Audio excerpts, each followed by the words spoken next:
Olá meus caros, aqui é o Corvo.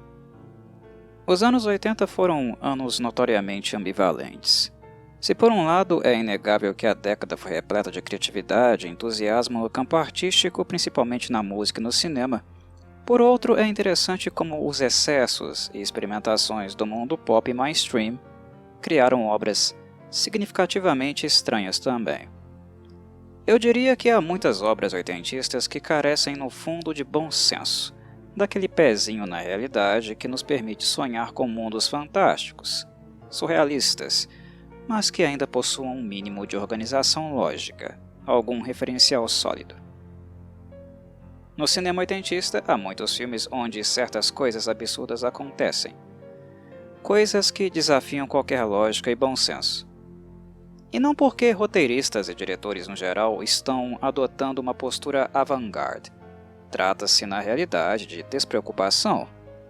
Colocava-se a diversão na frente do bom senso, e isso acabou originando incontáveis momentos pastelões, birutas e ridículos. Não foram apenas ideias incríveis que sustentaram o cinema oitentista, mas também a completa falta de noção em nome da diversão. Quem aprecia ou continua apreciando todo o material artístico advindo daquela época normalmente sabe disso. A década de 80 foi há 40 anos. E todos nós já fomos contaminados pelo espírito das décadas seguintes, o que nos permite ter um olhar para o período de uma forma diferente das pessoas que estavam vivendo aqueles anos. Nós podemos enxergar o passo com um pé no presente, coisa que a geração oitentista agora pode fazê-lo também, mas que não necessariamente podia durante aqueles anos. Quando estamos mergulhados na moda e nas ideologias de época, a tendência é que fiquemos muito contaminados por elas, a ponto de perder significativamente nosso espírito crítico. E o motivo que eu, Corvo, digo isso é apenas para deixar claro que os oitentistas, como qualquer outra geração, não necessariamente tinham total consciência do que estava sendo genial ou completamente ridículo em suas produções. Não é algo tão claro e evidente assim, caso você esteja mergulhado dentro do contexto histórico. E os anos 80, em suma, foram isso. Um misto de ideias sensacionais, mas, a todo tempo, misturadas com outras completamente ridículas e que, em retrospectiva, geram uma vergonhazinha alheia. Dito isso, quem aprecia os anos 80 o faz justamente por isso, justamente por estas características. São elas que deixam as pessoas atraídas e que levam antigas tendências da cultura pop a renascerem. Basta pensarem no fenômeno televisivo chamado Stranger Things. É essa mistura de ideias incríveis, entusiasmo e coisas estapafúrdias, vergonhas, que levam muitos a se encantarem ou se sentirem nostálgicos, caso tenham vivido naquela década ou na década seguinte, que ainda teve um pouco do referencial anterior. O filme Fright Night, escrito e dirigido pelo diretor Tom Holland, se trata exatamente disso. Uma mistura de ideias interessantes, alguns momentos divertidos e vários outros de pura vergonha alheia. Ou seja, ele expressa muito bem a estética de época. Holland não foi um diretor de tirar o chapéu. Suas contribuições para o cinema ao longo dos anos estão longe de serem consideradas inovadoras. Na verdade, o que Holland comumente fazia era ir ao passado, tomar para si uma tendência de época anterior e dar a ela uma roupagem mais característica do momento atual, que no caso eram os anos 80. Em outras palavras, era fazer do clássico algo mais moderninho e antenado com as tendências estéticas e mercadológicas da indústria atual. E basicamente, é isso que ele faz com Fright Night e também fez com Child's Play, o brinquedo assassino original, que por sinal é um filme bem melhor que Fright Night, menos pedante, eu diria. Resumidamente, Fright Night é o que podemos chamar de um filme que bebe do vampirismo clássico, da Golden Age do horror, que nos remete aos anos gloriosos da Hammer Films Productions, mas atualizados para metade dos anos 80, retratados como se estivessem nesta época mais moderna. Em outras palavras, é como se Holland estivesse pegando tudo o que é mais característico dos filmes das lendas Peter Cushing e Christopher Lee e misturando com o pop e o glam rock dos anos 80. Basicamente, o antagonista do filme, o vampiro Jerry Dandridge, é como se fosse um Christopher Lee draculino, mas que, ao mesmo tempo, tem o comportamento de um vocalista de banda glam rock da Sunset Strip. É fato que Fright Night é um filme querido, que teve boa aceitação do público da época. Afinal, foi feito minuciosamente para agradar o mesmo. Ele é uma ode aos filmes da era clássica do horror preto e branco e dos sets de filmagem suntuosos, ao estilo Bram Stoker. Do vampiro da estaca no coração, da transformação animal, incluindo a lupina, da cruz e da capacidade de se transformar em névoa. Mas tudo isso está inserido em um ambiente tipicamente pop e adolescentesco dos anos 80. É um encontro entre o clássico e o chiclete, que deixa este paradigma ancião do vampiro muito chicleteiro também, pedante. O que verão aqui é apenas uma homenagem a Peter Cushing, Vincent Price e Christopher Lee, mas nada que contenha a alma e o romance dos três. O próprio personagem Peter Vincent é uma mistura do nome dos dois primeiros, e inclusive possui aparência verossimilhante ao próprio Peter Cushing. Dito isso, ele é ao mesmo tempo um charlatão, um apresentador de programa televisivo que interpreta um personagem com a estética do horror clássico, dos anos 50 e 60. Estes programas televisivos, por sinal, estavam muito populares nos anos 80. Quem não se lembra da Elvira, ou Elvira no Brasil, interpretada por Cassandra Peterson, que ganhou o filme próprio, programa de TV e participações especiais em muitos outros. Elvira é só um exemplo dos vários apresentadores de programas de horror com sabor chiclete tutti-frutti. E este filme aqui, Fright Night, bem, é exatamente isso. Como se fosse um programa sabor chiclete tutti-frutti dos anos 80, um programa de horror. Há quem goste. O que eu posso dizer com franqueza é que o filme tem bons momentos de diversão e alguns defeitos e efeitos também interessantes. O mais notório deles, eu diria, é a cena de licantropia. Os efeitos práticos ali são muito bem feitos, mas ao mesmo tempo acompanhamos vários momentos de desleixo e despreocupação também.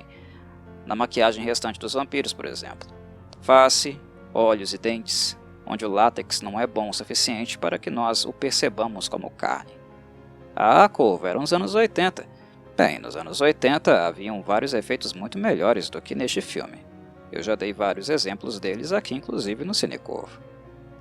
Se há algo que se sobressai nos filmes clássicos da Hammer Films, é que, mesmo com as limitações de época, o estúdio os fazia com toda a seriedade possível.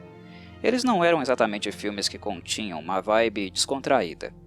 A arquitetura do roteiro e do set era algo mais próximo do que vemos no teatro. Em Fright Night temos o oposto. Por ser oitentista e se orgulhar disso, o clima dele é glam, de boate, muitas vezes descompromissado, com personagens de comportamento arrogante e inconsequente. E o elenco, por sua vez, está negativamente a anos-luz também do talento de Peter Cushing, Vincent Price ou Christopher Lee. Esses caras eram verdadeiros mestres da dramaturgia. O elenco de Fright Night deixa muito a desejar, exceção que faço apenas ao experiente Rod McDowall, que fez o personagem Peter Vincent e que já tinha em suas costas os trabalhos da série original de Planet of the Apes. Ele era muito bom ator. Mas enfim, Fright Night é isso, uma ode e nada mais. Ele não tem compromisso com aquela classe, refino e consistência dos clássicos. Ele apenas deseja atualizá-la para o clima oitentista, do pop e do glam. Dandridge é uma versão chicleteira oitentista do paradigma clássico do vampirismo. Numa época em que os vampiros de Anne Rice já haviam sido criados e teriam muito mais relevância para o cinema, infelizmente eles tardaram a ganhar representação na sétima arte. Ela só viria a acontecer nos anos 90. De modo geral, o estilo gótico é mais compatível com a aura vampiresca. Isso é algo reconhecível não apenas em autores clássicos, mas também contemporâneos. E eu não me refiro apenas à estética, mas também ao humor, ao estado de espírito, o clima depressivo. O que definitivamente não foi a tônica dos anos 80. Aqui falamos de curtição, do neon, do glitter, do chiclete, do laque e do erotismo sem compromisso. Mas não entendam minha fala como desmerecimento. Na verdade, eu gosto da ideia de que exista um filme como Fright Night em cada década. que tenta fazer este tipo de experiência de mistura. Na realidade, este é o aspecto mais interessante dos anos 80. É este espírito destemido que bate de frente com tudo que é tradicional e supostamente sagrado. Este é o melhor aspecto da aura oitentista, o mais marcante e bem-vindo. Se por um lado surgiu muita porcaria em virtude disso, quando surgiram coisas boas, elas eram também inspiradoras. Se colocarmos na balança, os anos 80 produziram uma enxurrada de tranqueiras e apenas algumas poucas coisas inspiradoras, mas que foram inspiradoras o suficiente para continuar nos inspirando até hoje. Neste sentido, avalio que as experiências da época e de representação do clássico, na sua própria estética, foram mais do que positivas. Sobre Fright Night em específico, não esperem, entretanto, encontrar o melhor dos anos 80. Muito menos do vampirismo. Não passa nem perto. Os que amam profundamente aquela geração, nas roupas, no comportamento de jovens e adultos, na música, vão ficar profundamente nostálgicos com este filme. E é, inclusive, o que fez com que ele se tornasse um cult classic. Ele tem esta potência de conectar as pessoas com aquele espírito de época. Mas falando em termos técnicos e cinematográficos, ele não passa nem perto de ser um dos melhores representantes da década. É no máximo meio termo. O que faltou para Fright Night foi um pouquinho de classe, tanto na produção, direção, roteiro e elenco.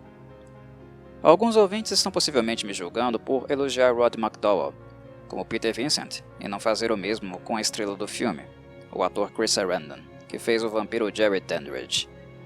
E bem, o motivo de não fazê-lo é simples. Chris Sarandon é medíocre no máximo e tenho dito. Na família Sarandon, houve uma pessoa realmente talentosa. Falo da ex-esposa dele, a atriz Susan Sarandon. Susan sim tinha muita qualidade para a dramaturgia. Ela dispensa comentários.